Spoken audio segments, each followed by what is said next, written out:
Hey everybody, and welcome to Robin's house. Today I want to go over with you one of our new mixed media items, which is these Distress Oxide Inks. And I will warn you, I'm just starting to make friends, so this is just some of the first things I've learned over the past little while. So the first thing you need to do is grab your all-purpose mat. And so if I wanted to create this technique, I use the only two colors I have thus far, which is the antique linen and the black soot. And I start with the lighter color. I'm going to be creating this card's items first. So you take your lighter color and you add some color to your paper. My tools are not very inked up yet, so I suppose as you go along, your tool, because you purchase these tools which come in a set of 2 tools, and then it has 4 little things with it, and then you can purchase additional little, these come off, see, they come off and you can store it. So this one will always be my little antique linen sponge, and this will always be my black soot sponge. And you just use the same sponge over and over again so you do not have to clean them.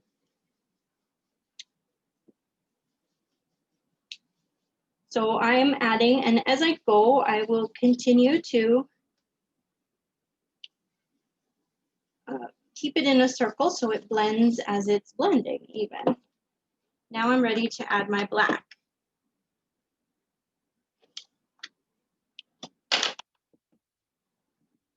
Now I've heard people say that you should enter this at an angle.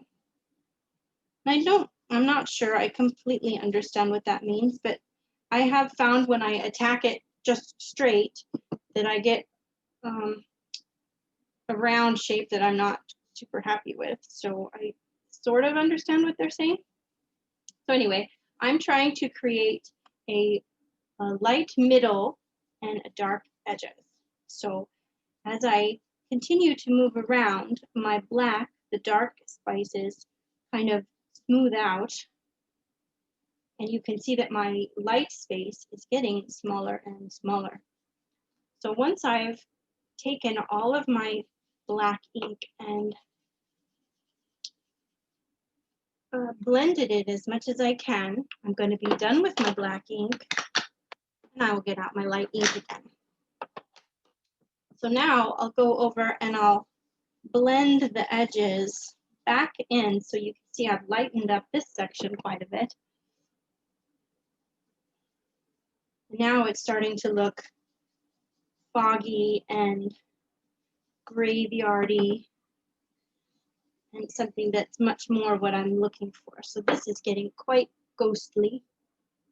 And then once I put it behind my little gnome man, it will be quite spooky.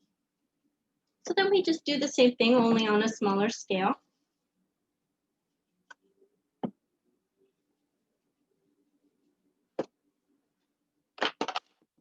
I will caution you against having 2 inks open at one time, unless you accidentally dip your brushes and then you're sad. So do be careful, or close them as you are done using them.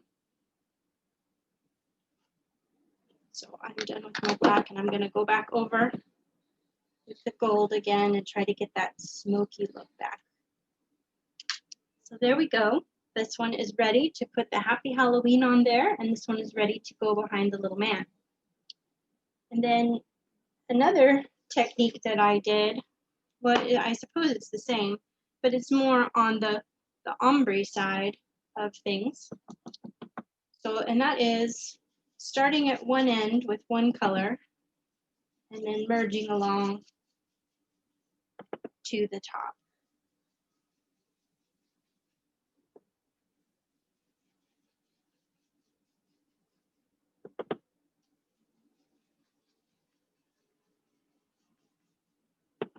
So this may just seem like more of the same, but of course I wanted to have darker on the sides and lighter in the middle. And then you also, of course, are going for blacker near the top and lighter near the bottom.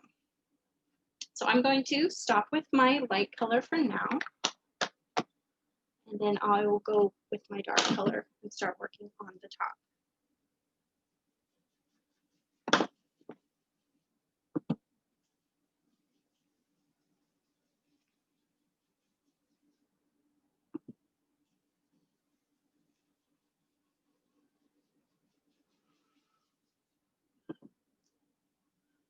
I'm starting to get a little bit of circular thing going. Yeah, you guys can even see it in my shadow, and it's probably because I'm pushing too hard.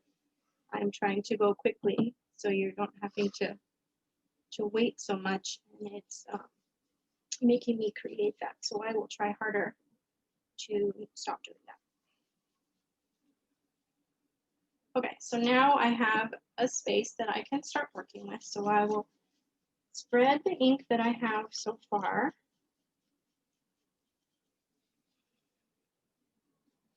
Make sure there's not too much still sitting there.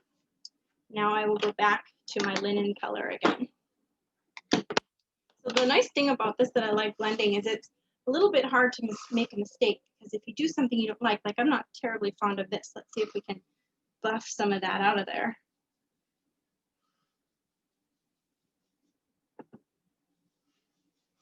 Mix in some of this middle zone.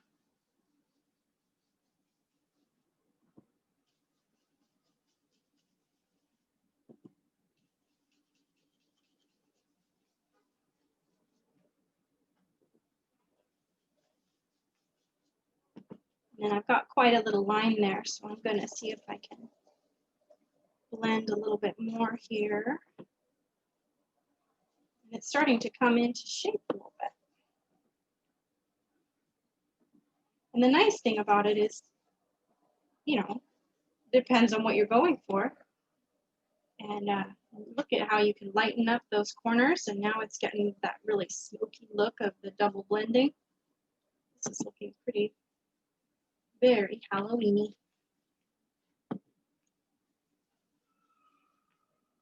See? What a nice spooky background that would make for a little graveyard in your Halloween card making. So thank you so much for watching, and I hope you try out these Distress Oxide inks and these new little things. I can't wait to get some more colors. I think reds are next, which is actually good because next month we'll be using red in the workshop. So thanks for watching. Have a crafty day.